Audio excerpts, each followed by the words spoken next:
Hello, beautiful people, and welcome back to the Divine Union podcast. And if this is the first episode that you are gracing us with your presence, welcome. I'm so excited to have you here. And I'm really excited to talk all about wholeness and loneliness and some of the myths that happen in relationship, this desire to be completed and bringing more awareness to what we need to really cultivate, find the one, and if we have the one, how to be our best selves so that we keep a beautiful, thriving relationship with the one. This episode was sparked by, people always ask me, are you in a relationship? Given my work as a relationship and intimacy coach. And I'm not right now. And something, in fact, that I don't often share that I want to actually share publicly. I feel lonely. I feel lonely a lot, all the time. I get sad, I cry, I feel longing. Yet, it's a feeling that it doesn't mean I'm broken. And I'm saying that because if you're not partnered and you feel lonely and you feel longing, you're not broken. Nothing is wrong with you. If you're in relationship and you feel lonely and you feel longing, you're not broken. That doesn't have to mean that your partnership isn't successful or that your partnership is broken, because many people in relationships, in fact, every human being feels lonely and feels longing. It doesn't matter if you're in partnership or not, and it doesn't have to mean something is wrong with you or your partner or the relationship. And the human experience is loneliness because we feel separated from the oneness, from the wholeness uh, that we have within. And we feel separated from the oneness of humanity and the divine. And that's part created by our society and the culture of the individual. And, we have to value our individualism because that also makes us who we are. That egoic part of us is important, yet we feel lonely when we feel disconnected. And I'm going to just tackle back for a moment to me. And if you're not in partnership, that's okay. Because, see, for me, it's about I won't settle for someone that doesn't make me feel good. And so you don't ever have to settle for something or someone or a situation that doesn't feel good. Now, it doesn't mean if you're in a relationship and it's just unhealthy, this is like permission to get out. I don't want to say unhealthy if it doesn't feel good, because also it's a dance between knowing when is it something that's not supportive for my growth and in something that can't be shifted, and where is it something that's an opportunity for me to grow and advance and evolve, um, because we're also in relationships to challenge us and our edges and to grow. And so everyone's situation is different. This is why no one can ever tell you what to do. And this is why we shouldn't tell other people what to do, because we don't actually know their karma.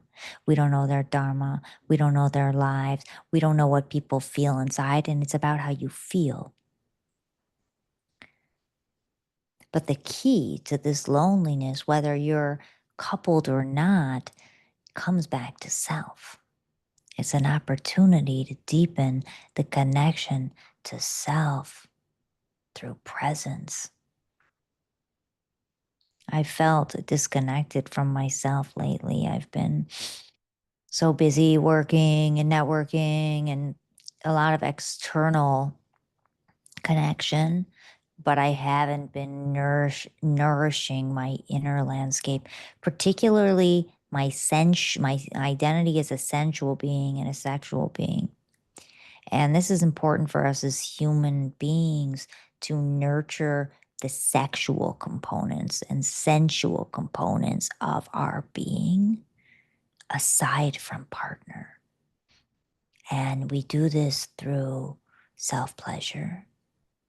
Now, self pleasure doesn't have to be orgasm, but it's about touch for the body, touching your arms, stroking your hair, self massage.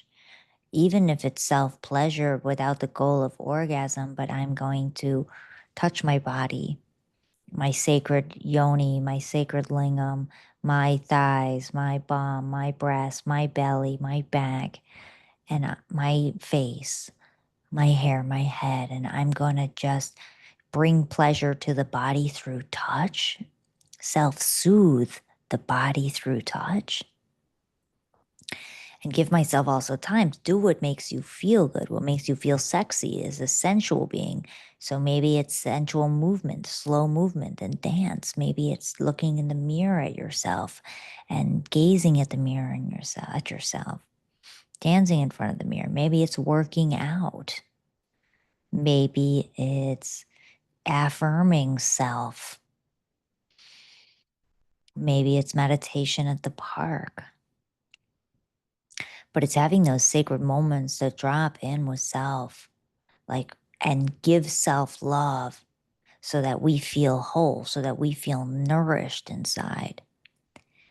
Because if we are expecting completion from our partner, then it's never going to be enough. Partner will never be enough because no one can give us the level of love that we need as human beings is tremendous. It's a forever hole that just wants to be filled. And no person can fill that for us. No thing. We try to fill it with our addictions of good food, sugar, shopping, gambling, work, calling friends, codependence with partner. But it doesn't work. It's not enough. And the key is the wholeness.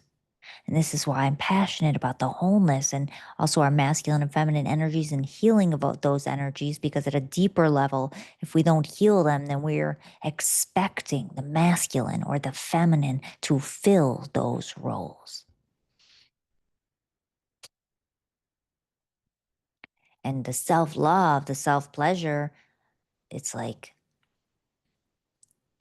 if you're a feminine being, you can be that masculine for self. And self-pleasure and how you ravish self and how you touch self and how you seduce your own body. And as a masculine being, when you have that wholeness, you can tune into your feminine side to give your body the soft touch of the feminine that it longs for.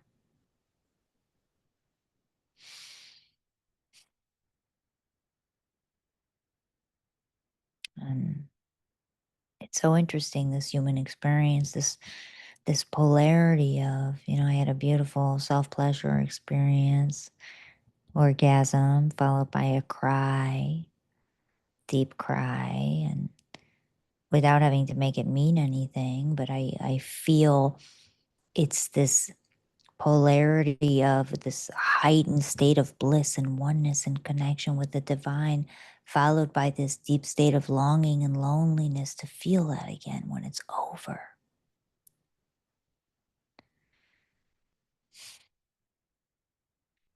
And instead, how can we just, I have to say to myself, just welcome the full range that comes with being a human being, the full range of the spectrum of the feels that we feel, and like, let me welcome it all in. Yes.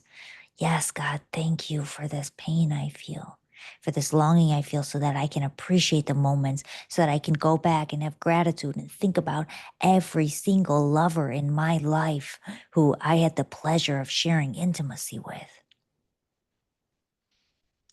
Or you can go back and think about every person in your life who you've had these beautiful moments of stillness, silence, silliness, joy, people seeing you overcome an obstacle, The first person you saw after you just got a raise or some exciting news or even sad news. Who was the first person you shared it with? And all these moments of intimacy that we get to share and we want to share. And when we don't share, we feel lonely. Yet, many of our most profound moments of life are alone. If you can go there, many of my most profound moments of my life have been alone. Deepest states of connection with God and Source and all that is. My most heightened states of pleasure. My saddest states have been alone. And it's sad because the sadness comes from the desire to want to share it.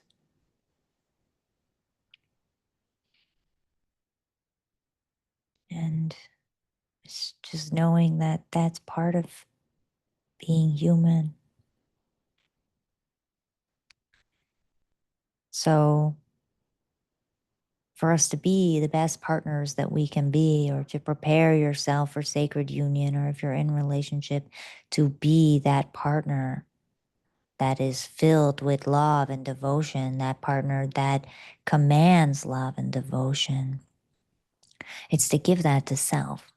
It's to take time on a weekly basis for self massage, an hour a week, self massage or self pleasure, or go for a walk without any plan, with no tech, and just walk around, sniff the flowers, touch the trees, look up at the birds in the sky, smile at random people, make eye contact, just play. And tune into yourself, like, how am I feeling? What are my sensations? Am I anxious here? Am I relaxed? And be connected to self through it. And the more that we take that time to nurture the self, to love the self, to be in slowness and presence with our own feelings and emotions, the better we'll feel. And when we feel filled up with our own cup, we have so much more to give to others. Yeah.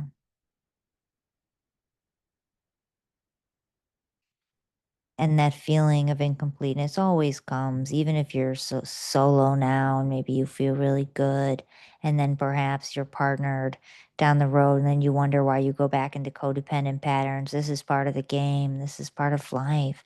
And it's a dance of separateness and togetherness, separateness and togetherness. And how do we go more fluidly between those? And in these heightened states of pleasure, of meditation, of just inner peace is where we also feel that connection with all there is, even when we are physically alone.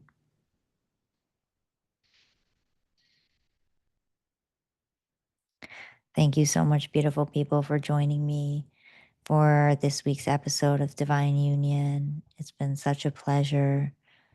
And share this with someone whom you feel would gain value from the episode, or who would dig the episode, enjoy it. I love you all so much. I look forward to seeing you next week. And until then, may all your unions be divine.